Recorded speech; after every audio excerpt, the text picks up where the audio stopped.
is Lorie Brown, and welcome to your next video on COVID-19 Survival Guide for Nurses and Healthcare Practitioners.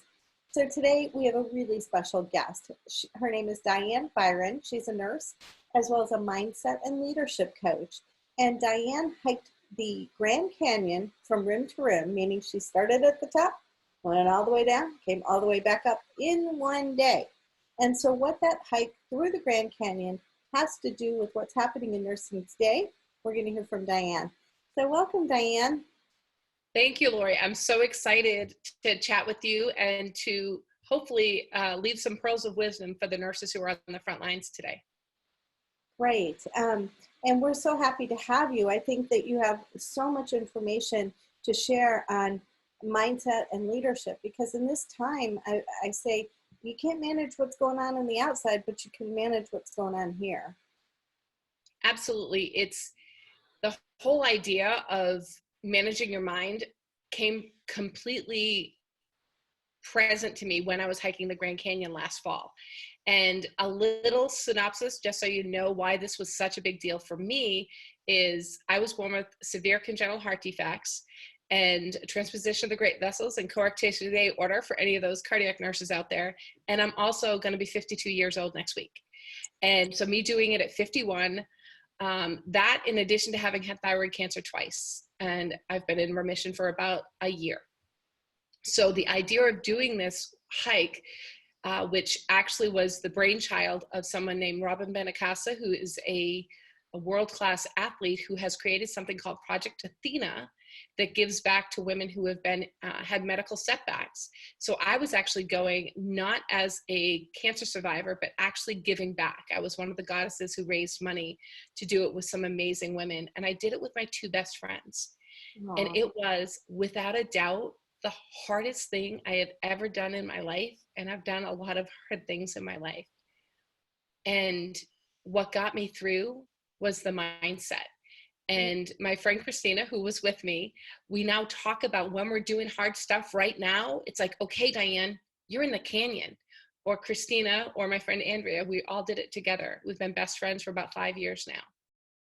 And one thing I want to drop in here is the first thing that works when you're thinking about why you're in the canyon and how you're going to get through is gratitude. Like, what is it in this moment, in this very moment, do you allow yourself to feel gratitude for? And in the toughest moments at the canyon, sometimes it was a butterfly that I saw, or it was the presence of the tow rope that was actually supporting me, or someone behind me, or this one woman who had the most amazing cold snacks in her pack. I don't even know where they came from. She was like a magician. But it was that one thing could I be grateful for in that moment that allowed me to forget how hard that moment is. Wow. So I invite you to think about that.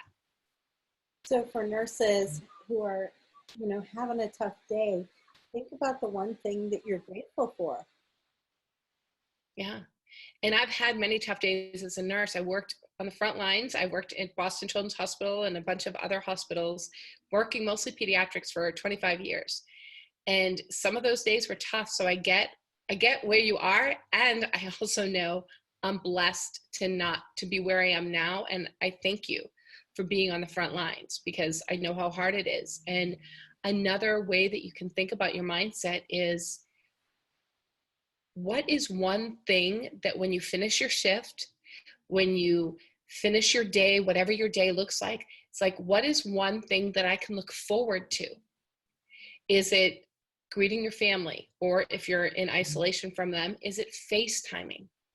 And let me tell you why that's important and why I know how important that is. In these days of isolation, I came to the attitude of, been there, done that, because I've done it twice. After treatment for thyroid cancer, I had to be isolated when I got radioactive iodine. And one of them was 10 days long. And I had to be by myself. My daughter started high school from my best friend's house, because I spent 9 days in the hospital prior to that. And then when I was in isolation, she had her very first speaking part, big speaking part, in a play. And I couldn't be there. So thank God for Zoom, Thank God for FaceTime and Skype and all those things. So even if you're in those moments where you're not able to see your family or whatever it is, a best friend, FaceTime. Like, what is something you can look forward to that's going to get you through the other side of that really tough shift? And it could be a really great piece of chocolate. Like, you get to choose. So my invitation to you is pick something you love. And FaceTime is so important now, and Zoom, and keeping that connection. And I think back to the 1918 Spanish flu, and they had none of this technology, but yet everyone was isolated. And we are so lucky that we live in this day and age, and even though we can't physically see each other, we can still see each other and talk and have meaningful conversations. And I'm glad you said that, Lorie, because one of the things I'm on a mission for is to change the term from social distancing to physical distancing. Because social distancing, that first of all, doesn't even make sense. And it's really being in physical contact or close enough with others. And we don't want to socially distance from each other, because that's when you get the depression and the real tough moments of mental health issues. Yeah. So I'm glad you said that, because it's my own pet peeve when they ever talk about social distancing. I even tweet people back who talk about it, and I don't even know them, because I'm on a mission, because I think it's so important to bring that to light. And that's also something you get to do in your everyday life if you're dealing with this challenge, is you get to look at something, and I call myself, I'm a word cop, a little bit, a word police. My dad was a cop, so I kind of bring it into my everyday life. And it's like being really conscious of your thoughts. And when you're conscious of your thoughts and you reframe how things are said or presented, then it makes a totally different experience. And that's exactly that's one of the 3 points. That's the third point. It's that whole physical and social distancing. Even that, you switch one word and it completely changes the meaning and the experience. And I say that a lot with all the challenges that I've had in my life. I used to say I was a championship overcomer, because gosh damn have I been from the time I was a little kid. I don't want to be an overcomer anymore. That actually just invites more things to overcome. Right. Right? So when things pop up, I look at them and I'm like, got it. What opportunity is this bringing me? And it doesn't mean it's all rainbows and butterflies. There's some really freaking tough moments. When I had my second thyroid surgery, I was on my back, bed rest for 9 days with a line in my IJ, and I had nothing to eat or drink. Wow. It was a parenteral nutrition, because I had a 1.25% complication. I had it. And what got me through those days was choosing to look at that opportunity as an opportunity. And what I played games with myself, because I wanted to be playful. I was first of all thankful that I actually was overlooking the glider port here in San Diego and Torrey Pines. I was overlooking a golf course and a glider port, so I could see people skydiving. Wow. All through the day. So I was like, thank goodness that I had that. But I also made a game out of what information, what fun thing could I learn about every person that came in my room. I startled the guy that changed the needle box, because I asked him his name, and he was like, nobody knows my name. I'm like, well, I do now. It's been a few years, I might have forgotten. But the housekeeper and I had great chats about her dog. She would show them to me on her phone. And the nurses, believe it or not, and this isn't a yay me, this is just like what happens when you change your mindset. And I've been a nurse of a bedbound patient. Have you, Lorie? I've not been a bedbound patient. But have you been a nurse for one? When they're stuck in bed and they can't get up, right? So how often do you actually really want to go in their room, because you know how uncomfortable they are? Yeah. Right? Yeah. So the nurses actually would come into my room to gear them up to go into other rooms, because they're like, we cannot believe that you have this good attitude. You're away from your daughter. She's starting high school. You're by yourself. And I'm like, and I have a choice. The choice is be miserable, make everybody else miserable who comes to my room, or have fun with this. I'm stuck here anyway. There's literally nothing I can do. So what can I do to actually improve somebody else's day from where I am right now? So And you I were know, being a nurse even in bed. huh? You were being a nurse even in bed. I was, and I was being the mindset coach in bed. And the funny Yeah. thing is every nurse on the floor, when I left, they kept coming in to thank me for how I helped them go through their shifts, which I thought was the funniest thing ever. And it also reminded me of what a small choice you can make. Because did that mean my days went speedily along? Heck no, I was binging SVU at 2 in the morning. I couldn't sleep. But I also looked at it as, if I focus on me, I'm going to be really sad and really upset, but I get to focus out. So, and I know that, you know, a lot of the nurses that are watching this are in the front lines, and you're like, I'm already freaking focused out, Diane. How much more focused out could I be? And it could be as simple as asking that one patient, did they want, you know, a straw? Did they want, you know, an ice cream or whatever they can have? Or did they want you to dial their phone so they could talk to their family and use FaceTime for them? Like simple, small things. It doesn't have to be some big grand gesture, but it's that little bit of, how do I focus out to get me through? This one nurse, her patient was dying all by himself, and she recorded the family on her phone and played it for the patient, Yeah. so he wouldn't have to die alone. It was beautiful. And just those It's, little things can make such a big difference. But I not only encourage you to do it for your patients, but do it for each other, because we all need that pick-me-up to get us through this. absolutely. Even though I'm not on the front lines, I have many friends that are, and my sister is a nurse practitioner in Boston and maybe called into the front lines. She is a neurosurgeon nurse practitioner, so she has a slightly different job. But I also have a nephew who is a physical therapist, and he's actually doing the screenings at one of the hospitals up in Maine. And what I thought about is, like, even for them, even though I'm across the country for them, even a text of saying, hey, I'm thinking about you, or doing something, you know, buying each other coffee, or if you even don't have to buy coffee in a lot of places now, Dunkin's and Starbucks is like giving everybody's coffee away. But it could even mean like giving someone a hug when you know, because you guys don't have to socially distance because you're right in it anyway, so that's a blessing actually.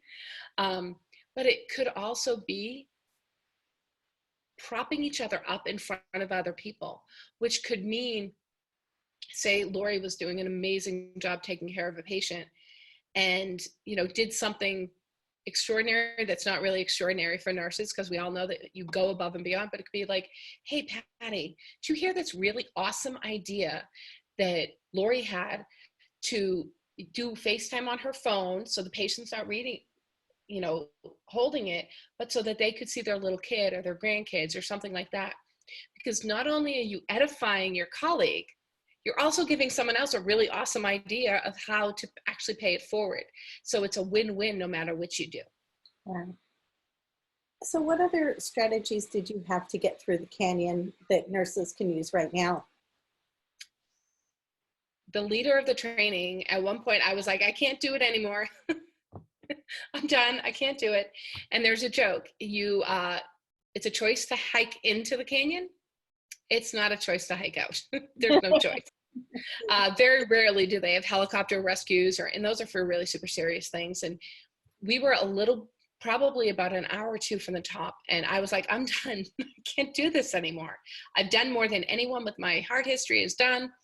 And what Robin turned around and she looked at me and she goes, you're a leadership coach, aren't you? And I was like, yes. And I'm standing, mind you. I want you to know I'm standing. I'm not sitting on the stone she's going to talk about, but I'm standing. She said, do you want to tell the story that you sat on that stone and I had to get Jack, that was her brother, who was also supporting me coming up, to peel you off that and carry you up the last mile? Or do you want to tell the story of how you wanted to quit 1,000 times, but you kept going step by step? And that's all you have to do every day, is focus, you'd be present. And that's why we call it being in the canyon. Literally, I would look down and one step, two step, like it was the only way I could actually make it. Because if I looked at how far ahead I was looking at, I was like, nope, I'm not doing it. So it's very much like you. If you're starting your shift at 8 a.m. and you're like, holy crap, I have, 12 more hours of this or whatever it looks like. It's like, okay, but what am I doing right now? What am I doing in this moment that is one step forward, one tiny step forward? It's like, okay, I finished with that client, student, whatever, patient, whatever. And then it's like the next one and the next one. It's like, take it small chunks. And I know you've probably heard this 1,000 times. And it's also very true. It's reason you've heard it 1,000 times. And I literally looked down at my feet for probably 2 hours until it almost got to the top. And then Jack leaned over and said to me, can you hear that? And I said, hear what? And he said, do you hear the cars? The parking lot is right up there. So also that goes back to the other thing of where's the parking lot? That's having something at the end of the day. And that was like, I'm going to that parking lot because there's a Coke at that parking lot. It was back when I drank soda and I wanted a Coke really bad. And I was like, I'm going to move. And I moved faster in that last 200 feet than I'd probably moved the entire day going up. Wow. That's amazing. And so I know that, it seems like this is going to last forever or has been lasting forever, but there is a light at the end of the tunnel. This is temporary and things will go back to some kind of a new normal, but it's not going to be this way forever. So you just got to get to the parking lot. Get to the parking lot. That's all you need to do. Get to the parking lot, and that's where the celebration is. Imagine the celebration that is going to be happening at the end of this for everybody. I heard someone say, and I'm from Boston, and we've had a few sports teams have really amazing seasons. And somebody posted, and it made me cry. We have duck boats that they put the teams and post them around, and they're like, and this is for you guys, the nurses. I know Nurses Day is coming. They're like, warm up the duck boats. Nurses Day is coming. So imagine a Nurses Day parade. Like, how amazing would that be? Yeah, I think every day should be Nurses Day. And my favorite quote that I created was, who knew when the World Health Organization claimed 2020 the year of the nurse, that the nurse would be in the center of a pandemic? Exactly. I mean, it's crazy. You can't make this stuff up. So I love that. Yeah. Yeah. Any other tips or strategies to help nurses get through the canyon and get to the parking lot? I think the thing that's helped me the most is always going back to gratitude. And I know I said it at the beginning, but it's even like before you start your shift, what are you grateful for? When you start the end of the day, what are you grateful for? And, recognizing that you get to also ask for support. And even if you have to ask for support to find out what you're grateful for, still ask for support. Because sometimes it's like, I can't even think about it. And some of my friends would be like, well, what are you grateful for today? It's like, oh, right. So have a keyword. Have a keyword with one of your colleagues when you're having a shitty day or a messy day, a messy day. Like, have this word of, I'm in the canyon. Say that, or something like that triggers them to be like, let me give you a minute and let's talk about something awesome. Yeah, that's a great way for somebody else who can help you if you have some kind of a code word that you need to say when you're just had it. It'd be a right. great You and I both know that nurses are often the worst at asking for support. Yes. And this is the time you get to ask for support the most, because you have an entire nation on your side. You do. Whoever you need. Yeah, people are listening. They're listening. So in my law firm, we begin every morning B-I-G, begin in gratitude. So I walk in and I say, okay, what are you guys grateful for? And we go around and we share what we're grateful for, both personally and professionally. And can you imagine if every nurse's unit at report begins in gratitude? Just 1 second what you're grateful for. And then it just improves your mental well-being, and you can really go out there feeling good about your day and ready. It would change everything. Then, oh no, I got to go to work. Oh my God, we got 4 more COVID patients and 2 died last night. And it's got to be the most exhausting, heart-wrenching experience ever. And to begin in gratitude of something simple, like in New York City, they banged the pots and pans last night, or whatever it is for you, FaceTiming, a loved one, whatever it is. If you could begin your shift big, it would make such a big difference. Absolutely. I agree. And I think when you start and end your day with gratitude, even if it's one small thing, that also sets you up to sleep. And we know that sleep is going to really support you in your incredibly long days ahead. Yeah, we have a sleep expert on this series too. Perfect. Perfect. Exactly. Well, Diane, thank you so much for sharing your information. You have been wonderful, and I felt like I was in the canyon with you and on those last steps to the parking lot. And I think it's such a great analogy for what's going on right now. This is not forever, and we will get through it, and we have a choice. We can get through it, complaining and, muttering and being frustrated, or we can get through it of appreciating the good things. Absolutely. And we'll get through it together. I didn't get out of that canyon alone. I was on a tow line and Jack had my back. Like, no kidding, had my back. Yeah. So lean forward and ask for support. It will be there. Yeah. Yeah. Because they need you right now. They need you all the time. I hope they start appreciating more. It's my hope. So and I also appreciate you doing this event, Lorie, because I know it's going to help so many nurses out there. And my colleagues, my former colleagues that I used to work with on a daily basis, and also my cousin who's in New York City and my sister who's in Boston. Like, this is going to make a difference for them. So thank you for the inspiration behind this. Well, thank you. So we'll end in gratitude, and my gratitude is to all the nurses out there. You guys are amazing. You guys are the heroes. You are the lifeline. You are everything to these patients. And thank you for being there. Thank you for doing what you do. Thank you for listening. And if you enjoyed it, please share it. It could lift up somebody, one of your colleagues or friends who's also going through a tough time in this, they may be in their canyon, as Diane says, so it might lift them up. And we love you. We're here for you. And thank you for being here. Again, share empowerednurses.org/COVID. And just know, we're here to support you. Absolutely. Love you. Bye. Bye. Thanks.